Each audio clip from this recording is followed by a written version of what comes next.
Getting to your next step in your career, whether that be your first job or whether that be your next job, can always be a challenge, especially if you don't know what skills that you need to progress. So in this video, I'm going to be breaking down what soft skills are, why they're important, and which soft skills employers are looking for in 2020.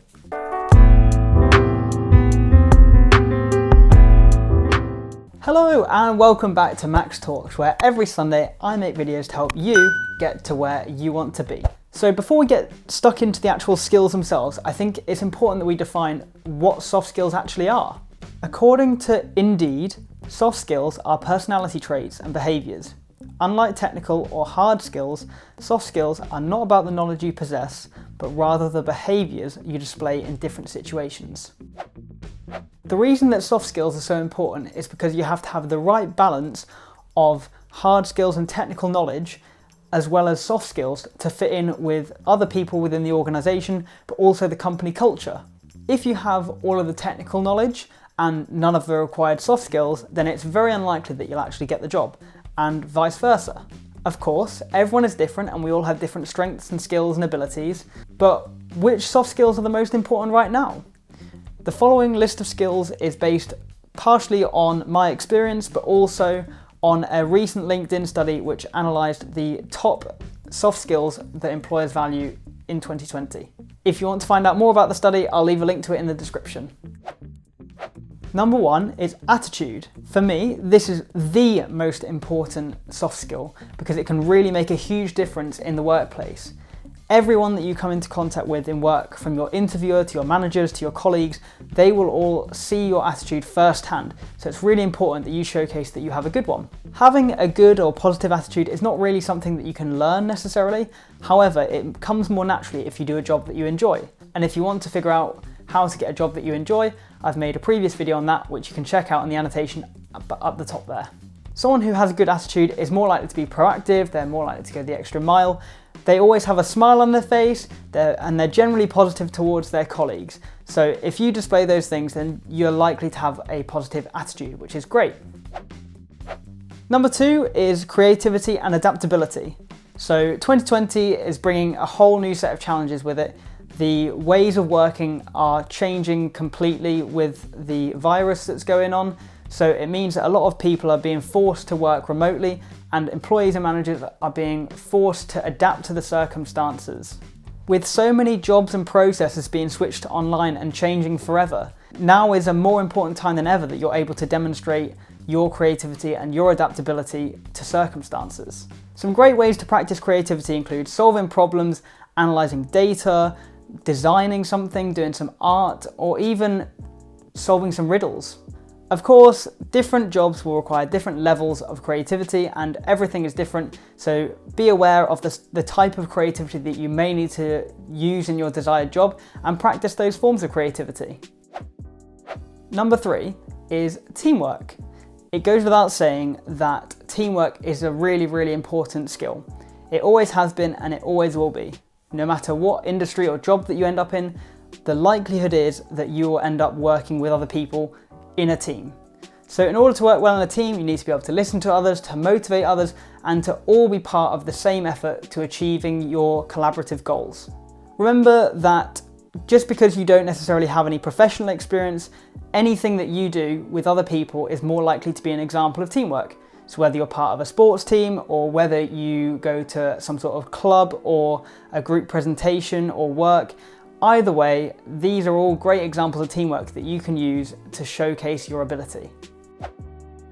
Number four, communication. Being able to communicate both in a verbal and a written manner is a very, very desirable skill for employers. Good communication involves being able to present data, a solution, or just communicate your point of view to other people, whether that be colleagues or customers. Communication and teamwork often go hand in hand, but one of the parts of communication which is often forgotten is listening. Having the ability to effectively listen means then you're more likely to be able to meet the needs of the people that you're targeting. If you don't listen, then how will you know the needs of the people you're trying to meet? Again, whether that's customers or whether that's your team members. Number five is persuasion. And this is the ability to persuade other people to do something, and can be a very difficult skill to develop. making it a very desirable skill for employers to want. Persuasion is one of the key skills displayed by leaders, managers, and everyone who's high up in the organisation. And if you think about it, any time that you've bought anything, the key thing that's led to that decision is persuasion. Ultimately, even if this is an online sale, that's the result of a human writing something in order for you to buy something. So this really shows just how important it is. So, how can you be persuasive? This comes from a combination of effective communication, listening, and knowing what you want to achieve and how you're going to achieve it. So for example, if you're enjoying this video at this point, leave a like rating. See? Persuasion. Number 6, emotional intelligence.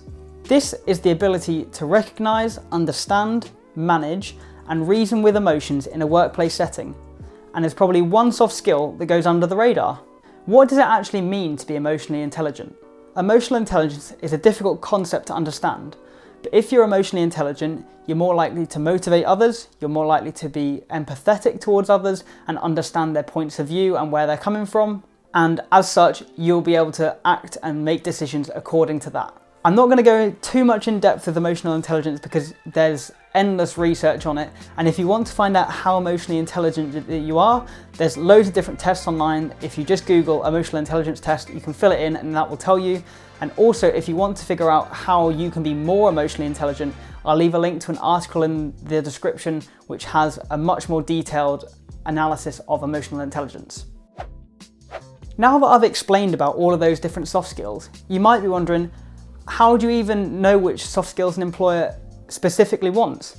Well, it's very straightforward. All you need to do is review the job description and person specification for that particular job, and in there they will list all of the different skills that they're interested in.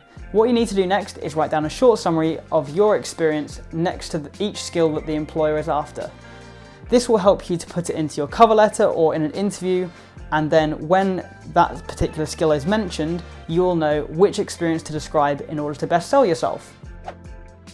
So, to summarise, the most important soft skills are attitude, creativity and adaptability, teamwork, communication, persuasion, and emotional intelligence. Before I finish today's video, I want to quickly say thank you very much for 100 subscribers.